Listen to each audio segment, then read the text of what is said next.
खुदावंद यीशु मसीह में प्यारे भाइयों और बहनों, आइए आज हम संत योहन के अनुसार पवित्र सुसमाचार यानी पवित्र अंजिल उसका 3 अध्याय 16 से लेकर 21 तक मनन चिंतन करें। अगर आप लोगों के पास बाइबल है तो खोल के आप पढ़ सकते हैं। वाक्य 16 में यह कहा गया है कि ईश्वर ने संसार को इतना प्यार किया कि उसने अपने एकलौते पुत्र को, एकलौते बेटे को दुनिया के लिए अर्पित कर दिया, ताकि जो भी उसमें विश्वास करे उससे अनंत जीवन प्राप्त हो जाए।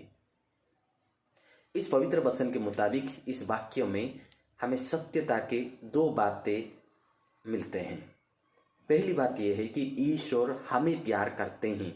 ईश्वर पूरे संसार को मतलब संसार में रहने वाले, दुनिया में रहने वाले हम सभी को ईश्वर प्यार करते हैं। दूसरी बात यह है कि ईश्वर ने हमें आज़ादी दी है। आज़ादी क्या के लिए दी है? आज़ादी इसलिए दिए हैं कि हम अच्छे क्या बुरे क्या जाने और उसी के मुताबिक जिंदगी जिए।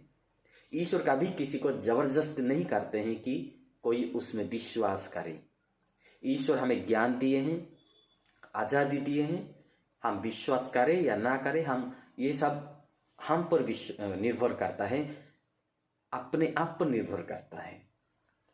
और ईश्वर का वचन ये कहता है अगर हम विश्वास करेंगे तो हमारी परिस्थिति कैसे होगी, क्या होगी, और अगर हम विश्वास नहीं करेंगे तो हमारी परिस्थिति कैसे होगी। अगर विश्वास करेंगे तो अनंत जीवन प्राप्त होगा, अगर विश्वास नहीं करेंगे तो अनंत काल तक दोषी ठहराया जाएंगे। ये दुनिया अपने आप में बुरी नहीं है, हम सभी अपने आप में बुरे नहीं है।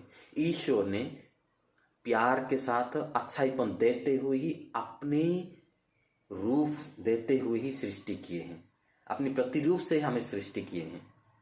लेकिन हम किसी न किसी तरीका से गलत रास्ता अपनाने की कोशिश करते हैं।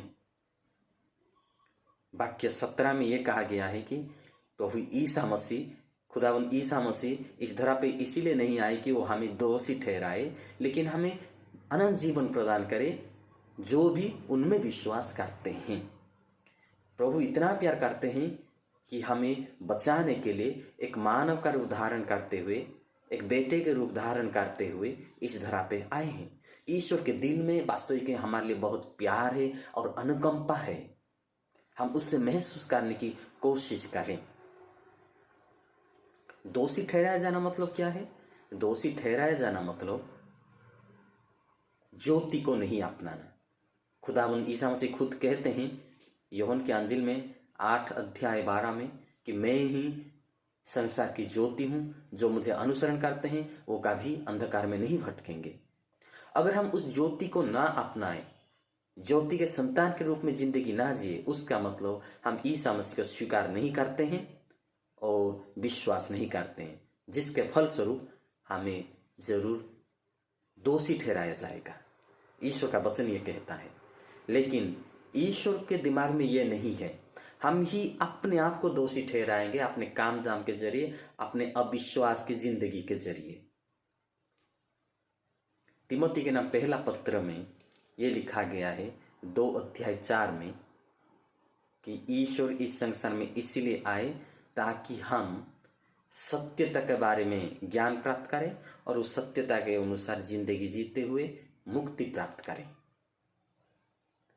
अवश्य ही खुदा बाप ने खुदावंद ईसा मसीह को हर चीज के ऊपर अधिकार दिए हैं, हम सबों पर अधिकार दिए हैं विचार करने के लिए।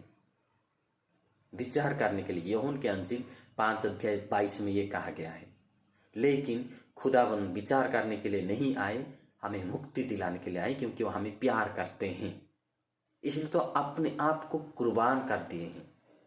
तो प्यारे भाई और बहनों, जैसे कि कहा गया है संत यूहन्ना का पहला पत्र 2 अध्याय 2 में कि खुदावंद ना सिर्फ हमारे पापों के लिए आए, लेकिन पूरे दुनिया के हर एक व्यक्ति के पापों को उठा लेने के लिए, पाप को विनाश करने के लिए आए, ताकि हमें मुक्ति प्राप्त हो जाए। अभी हमारे ऊपर निर्भर करता है हम उस पर विश्वास करें या ना करें। हम उस ज्योति को अगर अपनाएं, उस खुदावंद ईसा मसीह के ऊपर विश्वास करें। विश्वास करना मतलब हमारी जिंदगी उसी के अनुसार बिताना चाहिए, जैसे खुदावन ईसा मसीह हमें शिक्षा देते हैं, उसके वचन शिक्षा देते हैं, उसके वचन के अनुसार जिंदगी जिए। विश्वास करना मतलब ईसा मसीह के साथ अच्छे रिश्ता स्थापना करना है। विश्वास करना मतलब उनके दिखाए हुए मार्ग पर जिंदगी जीना है। विश्वास करना मतलब अपने आप को पराजय के रास्ता में नहीं लेना है, गलत रास्ता में नहीं लेना है। हम जानते हैं ईश्वर हमें प्यार करते हैं, हम जानते हैं कि ईश्वर हमारे साथ है, फिर भी हम क्यों गलत रास्ता में जाने की कोशिश करते हैं?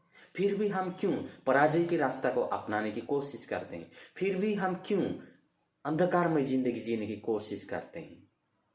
आज खुदावन हम सबों को बुलाहट प्रदान करते हैं कि वह हमें मुक्ति दिलाने आए हैं और हम जय प्राप्त करने के लिए, जिंदगी में आगे बढ़ने के लिए, विश्वास को अपनाते हुए विश्वास के अनुसार जिंदगी जीने के लिए और ईसा मसीह के ऊपर विश्वास को स्थापना करते हुए ईसा मसीह को अपने मुक्तिदाता, अपनी ज्योति के रूप में स्वीकार करते हुए आगे जाना है। तो आइए हम इस पवित्र वचन सुनते सुनते प्रार्थना करें कि हम विश्वास में जिंदगी जिए, उसी खुदावंद यीशु मसीह पर विश्वास करें ताकि हम दोषी ठहराए ना जाए, बल्कि हमें अनंत जीवन प्राप्त हो जाए। खुदावंद हम सबों को आशीर्वाद प्रदान करें। आमीन।